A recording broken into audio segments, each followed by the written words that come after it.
What are you doing?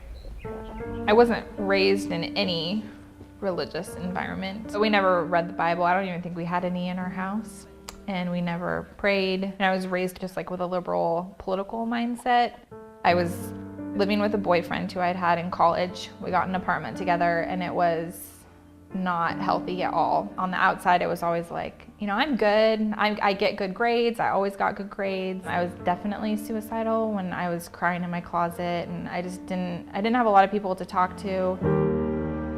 I was able to push through it, but obviously I was still broken. I got a job at the library on campus and I met my now husband there. All that anxiety and brokenness kind of got pushed to the back burner, I guess. I graduated and we got engaged and we got married.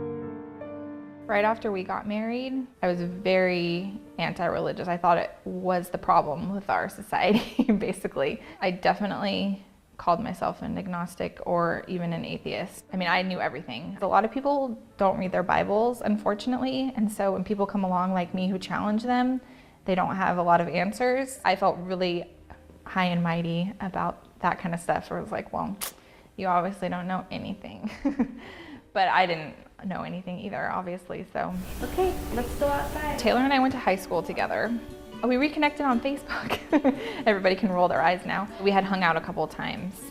We weren't going to talk about God or do anything like that. But of course, I always had like questions for people who I thought I could stump. So our first play date, we did end up thumbing through the Bible. We just started like emailing back and forth. So I had questions and she had answers. She wasn't adding to it or taking it away, which for a non-believer is a big problem because you feel like they're being hypocrites, but she wasn't hypocritical. It was just, this is what it says, this is what I believe, and that's it. I would be so excited to go and check Facebook so I could read her email. He was using her, but he was also opening my heart to be able to receive the information and not, you know, be hardened and be closed off to it. I want to make sure Romeo won't steal it. And things that bothered me, she could answer, and then it was like a calming, like, oh, okay, I get it.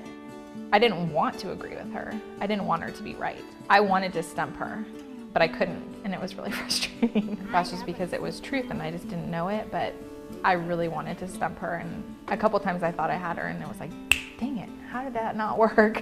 The third Friday of the month, her and John did Young Marrieds. She invited me to come. It was when John was doing stuff on finances, so I could explain why I was going. I went to that, and it was just like one thing after another. You know, oh, I'll go to Marrieds next month, Young Marrieds next month, and then the next month, and then the women's Bible study started up on Thursdays. It was like God was just like, you need to do this. And so we were still emailing back and forth, and so I emailed her and I asked her if it would be okay if I did it, even though I wasn't a church member. And she was like, of course you can do it. And I mean, it was literally like God typing for me. When I read the email, I was like, you're really gonna do a Bible study? You're crazy. But it wasn't really my choice. I had to do it because God wanted me to do it, and he wasn't gonna let me not do it. I mean, he was in all of this. He was in the emails, he was in the Young Marrieds, he was in the women's Bible study, and he was in my heart, prompting me to go, even when my flesh told me that I didn't want to do that. And then Dan and Hania McIntyre gave their testimony. Their testimony was so similar to what I had gone through. It was like they were talking to me, you know, like a spotlight on you, and it's like, oh man. And at the end, Dan said that your heart can become so hard that you won't hear God's knocking anymore. I just thought, like, I'm so dumb, because obviously he has been working in my life, or I wouldn't even be here. I wouldn't have had all these conversations. I wouldn't be doing any of this. I wouldn't even be thinking this if it wasn't for him.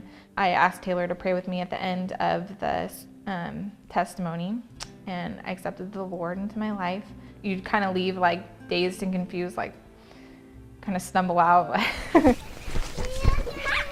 It really took like 3 or 4 weeks for me to like take a deep breath and feel a difference in myself and go, okay, I'm praying and I'm seeing things change in my life. I feel my heart change.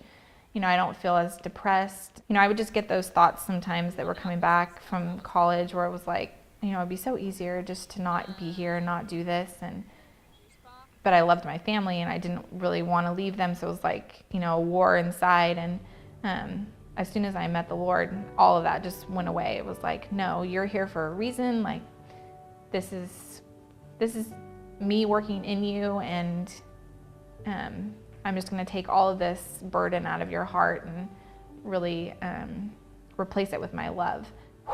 You know, you like breathe out all that negativity and like breathe in the Holy Spirit, and it's like, oh, that's what I was missing my whole life. Like, I feel whole now, and he saved me, and he loved me even when I was just such a wretch and so anti everything that he stood for.